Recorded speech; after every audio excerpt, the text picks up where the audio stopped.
Thanks, Kapil, for taking the time. As a first question, can you please introduce a little bit about yourself? Yeah, hi. Thank you, Emily. My name is Kapil Singhal. I'm the co-founder and CEO at Vyntelligence. Vyntelligence is a business where we provide video intelligence and video data capture software as a service platform to drive productivity and simplicity of how you can tell your stories, work stories better.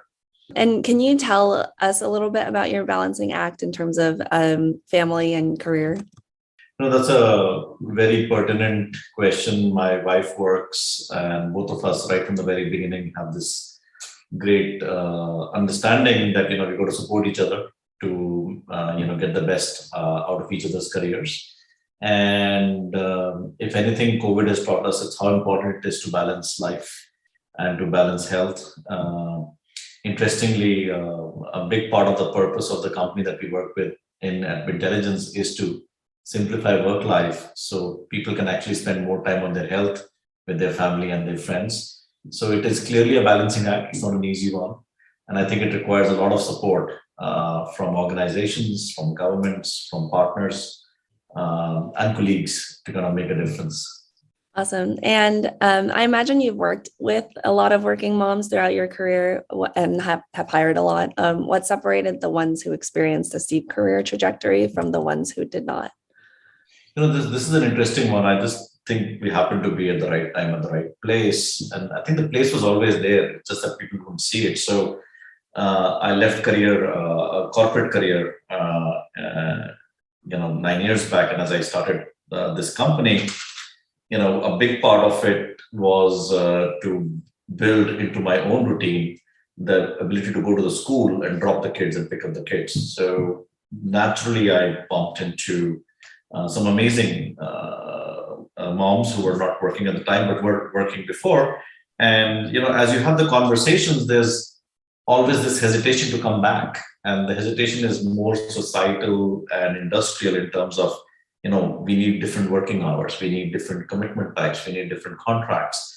So it wasn't so much about what my trajectory is going to be. I think they were all super capable, super smart, highly professional mothers who had worked before.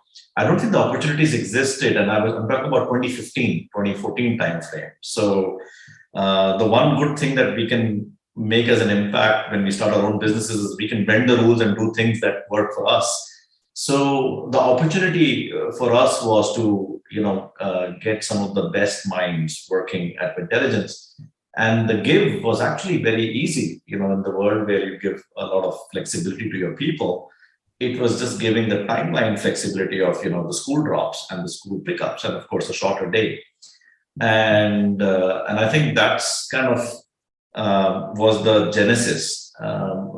Quite a few of them are now full-time employed with us. The children have grown up, so those kind of commitments go back. And even the nervousness that we experience with some of the people when I used to talk to them, like, I'm not sure if I can come back. It's been 10 years or 8 years. I'm like, no, just come back and just feel yourself. I think there's a lot of overestimation of how much time it will take them to come back to being productive. One thing that I can say, and looking at my own mother, my wife, working mothers are, I think, the most efficient beings on this planet, right? They're juggling, I think, 100 things. None of us can do that. So you do get very high quality, high productivity output. And all you needed was the flexibility to get things out there. So very quickly, there was a realization that they can not only do the work, but they can do it much better in a highly productive environment.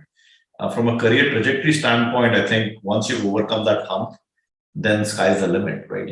Then there's no fear. And in the process, I'm sure we've also got some of their partners engaged to see the value of supporting and bringing the balance. That's always still a lot of work to be done in that space, but I think it's just their overestimation and our underestimation, right? You see what I mean? So if you can bridge that gap, I guess we can enable some amazing careers out there. And then COVID-19 was particularly hard on working moms who needed to juggle work and actively schooling their kids. What are some of the changes that you implemented in response to the pandemic to improve the lives and balancing acts of working moms? So I think first of all, a lot of awareness internally that every one of us. So I think 65% of our workforce is men.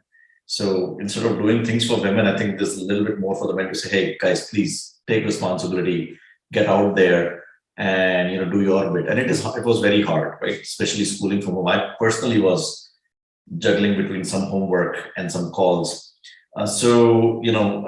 Reducing work hours, we encourage people to take a day off every week or every month if they wanted to, and they could split it, giving a lot of flexible timing. It's all about outcomes and not output.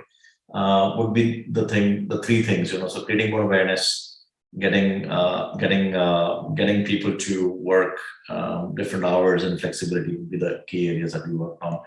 The fourth element was a lot of meditation and yoga, and I know it's not seems connected. Just getting a calm in everybody's mind, right? That these are tough times. There will be mental health issues. There will be other issues. So you just kind of bringing that training to the desktop at home and doing it in the middle of the workday, right? So we were always doing office yoga and things back in the office. But instead of doing it at 5 in the evening, come on, let's do it at 11 in the day. So just break that day. And that's continuing now. So I think there's a calm mind is a better mind. It's another way of putting it. Is there anything that your company implemented that maybe did not have the desired effect? I think these are early days. We're all learning. I'm sure we can do a lot more. So at this point, some early experiments is what we've done. And as we learn more, I'm sure we can try and get more things out. But nothing in particular which has not had the desired effect. I think every little helps. And what kind of policies and support programs for moms would you recommend to someone who's newly promoted to an executive suite at a company? So I would say, everything from time flexibility to more vacations to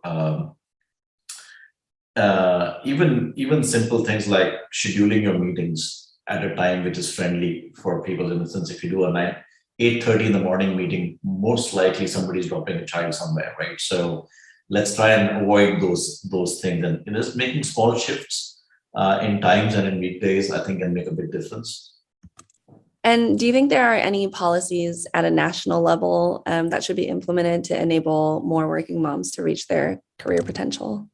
I think at a national level, I would say more awareness to the male employees, more policies that encourage men to take paternity leave for a longer time, right? More policies in that sector would have a direct or an indirect impact, is what I would gun for, because really starts with your first question. The balance has to be both ways, right? So that's if the other thing that if we could implement, one thing is in the education system, if we could shift the whole school drop by 1 hour, it just takes the anxiety away of reaching work, dropping the child. I think that's one big learning. If you can somehow either the offices start an hour late, right, or the schools could start an hour late. It's just both the things at the same time for both working parents, I think is very stressful in the morning.